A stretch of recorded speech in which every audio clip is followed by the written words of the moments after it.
हाय viewers, नमस्कार। शुरू करते हैं आज का स्टैटिक जीके। आज का मतलब एक दिन गैप करके आता है, तो ये 23 नवंबर का स्टैटिक जीके है।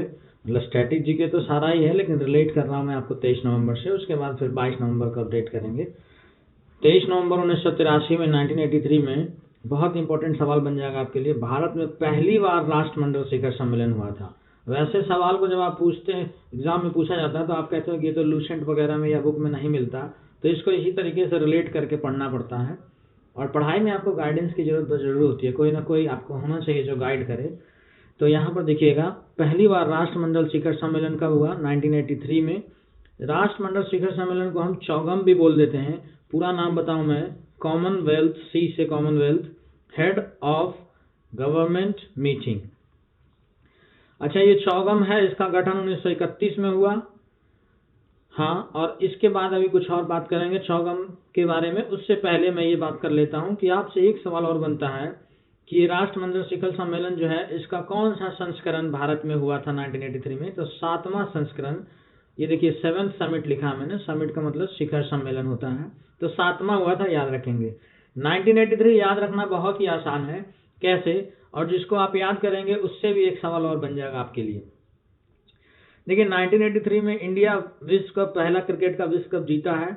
उस टाइम पे कैप्टन कपिल देव थे, और आपको पता ही है कपिल देव को हरियाणा हरिकेन बोलते हैं। पिछले वीडियो मैंने आपसे पूछा था कमेंट बॉक्स में कि मास्टर ब्लास्टर किसको कहते हैं, जिसमें कि एक आंसर आया बस, सोनल मोटोब्लॉक का। और हाँ, आपसे एक सवाल अभी इसमें और बन सकता है कि इंडिया ने किसको हराकर जीता था विश्व कप? तो वेस्ट इंडीज। और मैं आपको बताऊं कि एसएससी जेई का जो अभी पेपर हुआ है 14, 15 और 16 नवंबर को, उसमें ये क्वेश्चन छपा हुआ था। और भी ऐसे कई क्वेश्चन हैं जो छपे हुए, मैं धीरे धीरे बताऊंगा आपको। क्रिकेट की बात हुई है तो आप देखेंगे पहला ओडीआई कैप्टन ऑफ इंडिया, मतलब वनडे क्रिकेट का पहला कैप्टन अजीत वाडेकर हैं।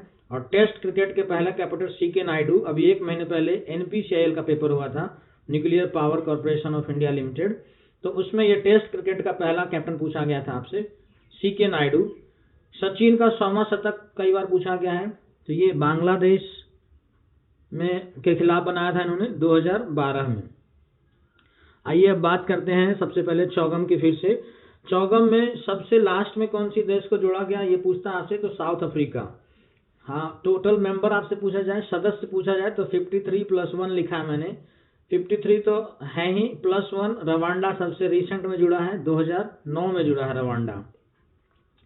रवांडा और मोजाम्बिक दो ऐसे देश हैं जो कि चौगम के मेंबर्स तो हैं, लेकिन इनके ऊपर अंग्रेजों का कब्जा नहीं था। चौगम के मेंबर्स वही लोग होते हैं जिनके ऊपर ब्रिटिश का उपनिवेश था, मतलब ब्रिटिश ने कभी ना कभी उस हिस्से पर कंट्रोल कर रखा था। तो एक्स्ट्रा ऑर्डिनरी क्वेश्चन बन रहा है आपका रवांडा, जो कि ब्रिटेन का हिस्सा नहीं था, या ब्रिटेन का कब्जा नहीं था रवांडा के ऊपर, फिर भी रवांडा मेंबर है राष्ट्रमंडल शिखर सम्मेलन का, 2009 में जुड़ा है। अभी मैंने बताया आपको कि 7वां सम्मेलन भारत में हुआ था 1983 में। फिलहाल में जो 2022 में सम्मेलन होने जा रहा है वो रवांडा में ही होगा, और 26वां नंबर का सम्मेलन होगा। ठीक है, इसके बाद 23 नवंबर का ही मैंने दूसरे पेपर में लिख दिया है, क्योंकि पहले वो बात बन नहीं पाई थी। ये देखिए यहाँ पर, तो आज उसको भी मैं बता देता हूँ, 23 नवंबर का ही। 23 नवंबर 1937 में डॉक्टर जगदीश चंद्र बसु का निधन हो गया था। खास बात क्या है कि ये पहले वैज्ञानिक थे जिन्होंने रेडियो और सूक्ष्म तरंगों की प्रकाशिकी पर काम किया, इंग्लिश में रेडियो एंड माइक्रोवेव ऑप्टिक्स पे काम किया था। कुछ और इम्पोर्टेंट बातें आती हैं इनके साथ। 1917 में नाइटहुड की उपाधि मिली थी इन्हें। नाइटहुड की उपाधि क्या होती है? ब्रिटेन के रानी या फिर जो राजा है, ये नाइटहुड की उपाधि देते हैं किसी भी खास क्षेत्र में कोई आदमी अगर अच्छा काम करता है उसको। तो आपसे पूछा जाता है कि जगदीश चंद्र बसु को नाइटहुड की उपाधि कब मिली? 1917 में। नाइटहुड से अभी और भी बातें करेंगे, पहले जगदीश चंद्र बसु की बात कर ले। पहला अमेरिकन पेटेंट लेने वाले ये इंडियन वैज्ञानिक बने थे। और साथ ही साथ इन्होंने क्रेस्कोग्राफ इन्वेंट किया, जो कि पौधों की वृद्धि को नापता है। वहां पर बाय मिस्टेक वृद्धि लिख गया, वृद्धि नापता है, पौधों या पेड़ की वृद्धि को नापता है कौन? क्रेस्कोग्राफ। खोजा किसने? जगदीश चंद्र बसु ने। आइए नाइटहुड अवार्ड के बारे में कुछ और बात करते हैं। इसको ऑर्डर ऑफ ब्रिटिश एम्पायर भी बोला जाता है। शुरू किसने किया था? जॉर्ज पंचम। जॉर्ज पंचम के बारे में आपको पता होगा कि जब ये दिल्ली आ रहे थे, कलकत्ता से दिल्ली कैपिटल अपना शिफ्ट हुआ था भारत का, 1911 में 1911 में तो जॉर्ज पंचम का स्वागत हुआ था बहुत जोरदार तरीके से भारत में। और जॉर्ज पंचम ने क्या शुरू किया? नाइटहुड अवार्ड, नाइटहुड सम्मान।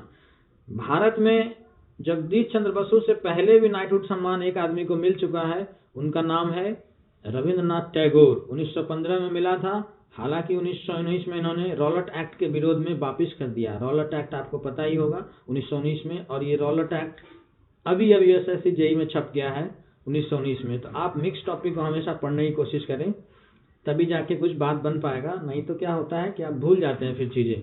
अब 22 नवंबर की बात कर लेते हैं, 23 नवंबर की बात हो गई है। ये रहा 22 नवंबर। 22 नवंबर 1963 में जॉन एफ कैनेडी, जो कि यंगेस्ट प्रेसिडेंट हैं अमेरिका के, उनका डेथ हो गया था, हत्या की गई थी एक्चुअल में। आपसे पूछा जाता है कितने नंबर के प्रेसिडेंट थे? 35 नंबर के। थोड़ा यूनिक क्वेश्चन बन जाता है, हालांकि यंगेस्ट प्रेसिडेंट वाला क्वेश्चन कई बार पूछा गया है कि अमेरिका के यंगेस्ट प्रेसिडेंट, सबसे नौजवान राष्ट्रपति जॉन एफ कैनेडी थे 35 नंबर के। 32 नंबर के जो राष्ट्रपति थे फ्रैंकलिन डी रूजवेल्ट। इनको क्यों मैंने चर्चा में लिया है? क्योंकि ये सबसे ज्यादा कार्यकाल इनका है फ्रैंकलिन डी रूजवेल्ट का, जो कि लगातार 4 बार चुने गए थे। और पिछले अभी जो 5-6 दिन पहले जो एसएससी जेईई का पेपर हुआ है, इसमें ये भी पूछा गया था कि ऑप्शन देके कि इनमें से कौन से प्रधानमंत्री, भारत के प्रधानमंत्री सबसे ज्यादा लंबे टाइम तक प्रधानमंत्री रहे। और ये मैंने अपने वीडियो में करवाया है। पंडित जवाहरलाल नेहरू का जिस दिन डेट ऑफ बर्थ था 14 नवंबर को, उसी दिन मैंने ये बात आपको बताई थी। 1947 से 1963 तक उनका कार्यकाल रहा था पंडित जवाहरलाल नेहरू का प्रधानमंत्री का। फ्रैंकलिन डी रूजवेल्ट की बात कर ली हमने। अमेरिका की बात हुई है तो इसको आज़ादी मिला 1776 में, अंग्रेज का इसके ऊपर भी कब्जा था। एक क्वेश्चन और बन सकता है कि सबसे ज्यादा उम्र के अंतरिक्ष यात्री जॉन ग्लेन है, जो कि अमेरिका से ही हैं। तो आपसे पूछा था सबसे ज्यादा उम्र के अंतरिक्ष यात्री कौन है? John Glenn. कुछ और बात चर्चा कर लेते हैं। First black president of USA, मतलब पहला अश्वेत राष्ट्रपति अमेरिका का, बराक ओबामा आप लोग जानते हैं, 44 नंबर के थे, ये भी पूछा गया है सवाल। 45वें नंबर के डोनाल्ड ट्रंप, और उसके बाद 46वें नंबर के Joe Biden. Joe Biden democratic party से हैं और डोनाल्ड ट्रंप रिपब्लिकन पार्टी से हैं। आप जब देखेंगे ये मिक्स टॉपिक में, तो आप देख पाएंगे कि इसमें बहुत सारे डाइवर्सिटी है क्वेश्चन में। मतलब आप world geography, world history, Indian history, Indian geography, इन सब चीज को टच कर लेते हो, साथ ही साथ इन्वेंशन वगैरह भी टच हो जाता है। तो इसी तरीके से आपको पढ़ना चाहिए स्टैटिक जीके, तब जाके अगले 5 महीने 4 महीने में आप पेपर को क्रैक कर पाएंगे। थैंक यू दोस्त, चैनल को सब्सक्राइब जरूर करें, अगर आपको अच्छा लग रहा है तो शेयर भी करें। Thank you once again.